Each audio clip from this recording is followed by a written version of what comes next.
All right, so when we're talking about leash pressure, there's a few different reasons why we want to do it. We want to, first of all, kind of break that opposition reflex. So the reflex that a lot of mammals have, that whenever they feel pressure, they're going to go the opposite way. It's kind of just a natural instinct. Humans have it too. If someone pushes you, you're going to push back a little bit so you don't fall over. The biggest reason, though, that we want to teach leash pressure is so that we start teaching the dog, which in most cases by the time it needs training, it has started to learn to ignore the information that's given to them through a leash. So a dog just goes. You go for a walk, the dog's just pulling the owner, even if there's not a lot of tension on the leash, the dog's not paying attention. So I want the leash to mean everything. It's my connection. I don't have to say a word to my dog whenever we're out in public and someone's coming towards us and their dog might not be friendly, or they have a big bag at the farmer's market, they might have a big basket of, something tasty that my dog might want. So all I want to do is just give the dog a little bit of information with the leash. That's it. No talking, no yelling, no anything. We want that communication to be there. So what we want to start off with is being against a wall. That way we can kind of control the situation a little bit and make it as stress-free as possible.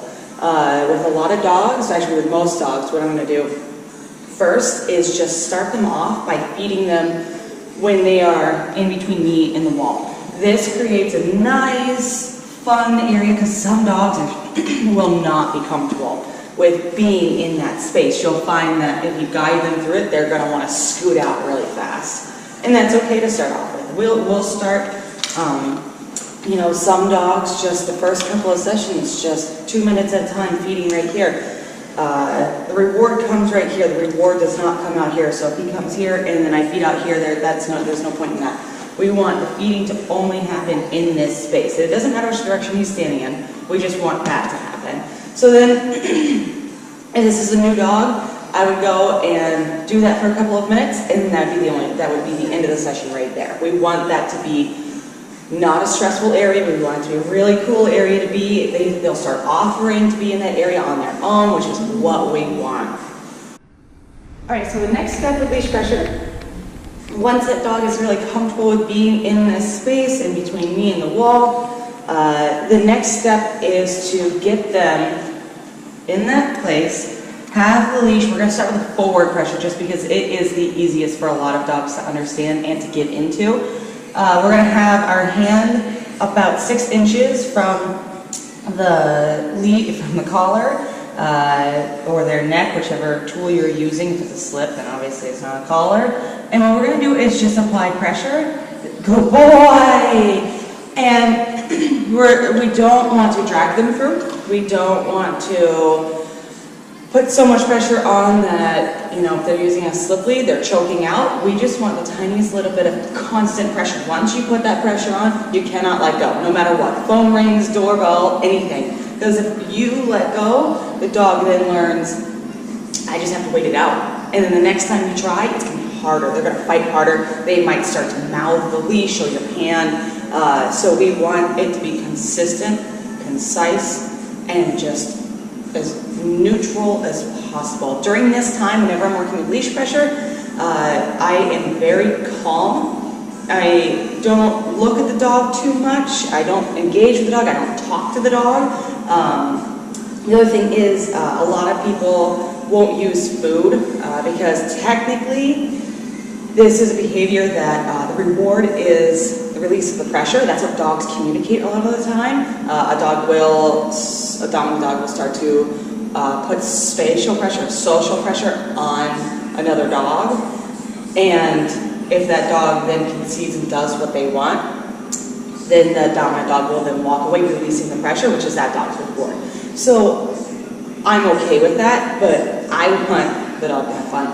And this can be really stressful for a lot of dogs. So what we'll do is I'll line him up again, use food to line them up.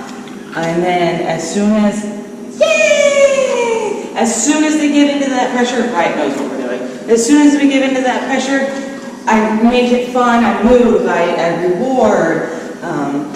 I want it to be awesome. So I'm just going to go through the pressures right now with a dog that knows them so that you can kind of just see what the final result is. I haven't done pressures with him since he was a little puppy, so he was just pretty good with them from the start. He's kind of a pleaser when it comes to that sort of thing. My Aussie, it took me 45 minutes to an hour with each pressure with a lot of fight. All right, so I showed you the forward one. I can show you it again. We're going to just line him up a little bit, and you can go either side. It's important to go both ways. It doesn't matter really if he's facing that way or if he's facing that way. Either way it works. So if he came in here, I don't want to use leash pressure to get him in there. I just want to use food, and if he wants to go that way, yay! He gave in. I want more than just one step. I want full compliance. Whenever I show you with a dog that doesn't know it as well, you'll see me be pretty picky with what I reward, because I want compliance. I don't want them trying to fool me into thinking that they are going to do it. So now I'll show you backwards. This is a little more difficult. In a lot of videos online I saw the person was not placing their body where they needed to place it. I saw a lot of people being back here and trying to guide them backwards. Now that caused the dog to come out here a lot, and the dog was getting confused and stressed. What we want to do is prevent as much stress as possible to expedite the process and just to make sure they are having fun and it's not the end of the world. That's all we want. I'm going to line them up. It's easier to do it this way. I'm going to put my knees right behind his shoulder. So the chances of him being able to come out forward are really slim, and to scoot out behind me are really slim. Now with bigger dogs, you know, there's going to be more space for them to be able to do that, and that's fine. You know, every single dog is going to be a little bit different. So we want to make sure the leash is all the way back here. Once again, we're going to do about 6 inches now.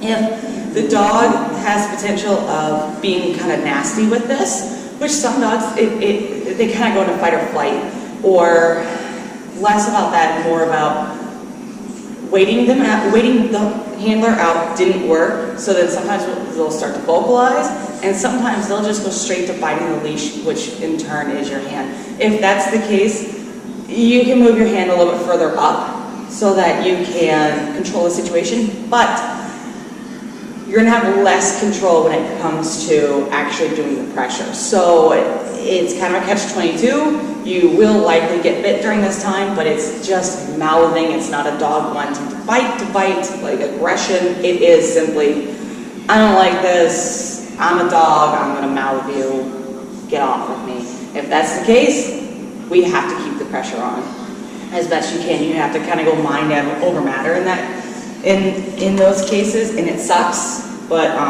there's not a lot you can do if you want it to work. So backwards, we want to make sure that we're not too far like this, because then he's going to sit, which I'll show you later. We want to make sure it's straight along the spine, and it's okay if they're sitting. They don't have to be sitting or standing. Either way works. It's easier if they're standing, but either way works. Straight across their spine and at pretty much like a 45-degree angle. We don't want to be too close to their spine, because it's just not going to work. We don't want to be too vertical, because then once again they're going to want to sit. So I'm going to make sure that my leg is right behind his shoulder, and we're just going to put a little bit of pressure. Like I said, he knows these pressures, so it's so easy for him to give in, because he knows if he gives in, he's going to get what he wants. And he knows that information that I'm telling him through the leash, it's just so much better if he listens to it, because then he gets rewarded both from the release of pressure and treats. So those were directional pressures, the forward and the backwards. Those are really important just because they are really hard. But it's important for the dog to be able to move in whatever direction. And I find it's a lot easier to start that way and then do what those videos are showing where the person's, guiding the dog like this. And that's just not going to work out very well unless you start off with that really tough situation of the dog having to give in to those pressures.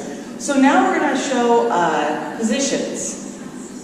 The reason why we do positions, for two reasons. One, once again, we're telling the dog information. We want the dog to listen no matter which way the leash is going. Yeah, you're trying to figure out what we're going to do.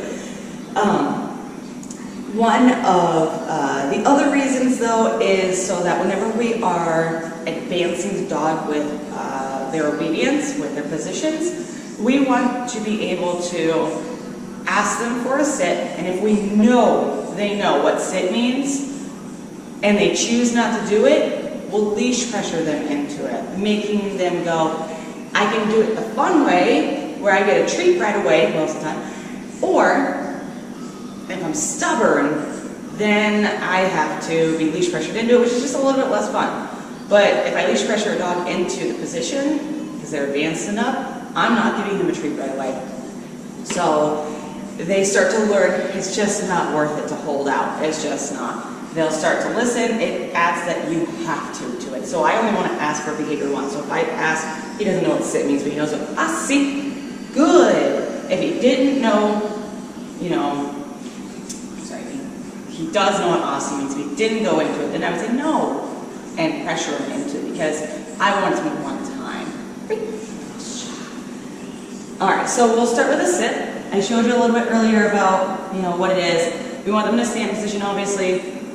We want 6 inches. We're gonna go up, good boy, let's go. Good boy, we want up, and just a tiny bit over their spine, not straight up, because then they're gonna wanna just go straight up instead of lowering their butt. The next one is sometimes easier against the wall. It's a stand. It depends on whether or not you really want to teach stand. It's going to be very similar to the backwards pressure, and if you don't teach stand in your curriculum, which a lot of people don't, it's not a big deal. But it's easier against the wall, so I'll put them into a sit. Yay! And then I'll just do this. Yay! Good boy! It's easier to start that against the wall, just like the backwards pressure. All right, so the last pressure that we're going to do is downward pressure, or escape pressure, it's sometimes called. They do not like this. Dogs do not like this pressure because it is the most vulnerable position. There's a few different ways that you can do it, or 2 different ways. First way is to use your hand. If the dog is reactive, aggressive, or is very mouthy, or you think is in the past pressures, it's been a little weird and uncomfortable, you can use your foot. I don't like using my foot very often, or if they're very strong too, because you don't want to be inconsistent with the pressure. They're really strong, Rottweiler, big dog. I would recommend using your foot. I don't like the foot because you are going to be giving an inconsistent, possibly too much pressure, and you're going to be kind of forcing the dog into the position instead of guiding it. It's up to you though, because sometimes you just don't want your face bitten off. But with a riot, I'm just going to go, the other thing too, if you use your fingers, you use your hand instead of your foot. I know, there's anal glands on my foot, I know. If you do it that way, you don't want to be 6 inches away, because you're going to be hitting the ground before they get to the ground. You want to be against the clip, right up against their collar. So we're just going to go and give a nice little pressure. Yay, nice job, good boy, and that's that. The other way that you can do it is with your foot. I don't really like doing it this way, especially with a dog like Riot. He just goes straight down. And he does not know the command for down. Down is not his command, so he didn't just go down because of that. But like I said, I don't like doing it this way unless the dog is really strong. Yeah, nice job. Or if I think that they're going to be biting me or thrashing a lot. It is the most difficult position to leash pressure into. So it's up to you in that case. Let's go.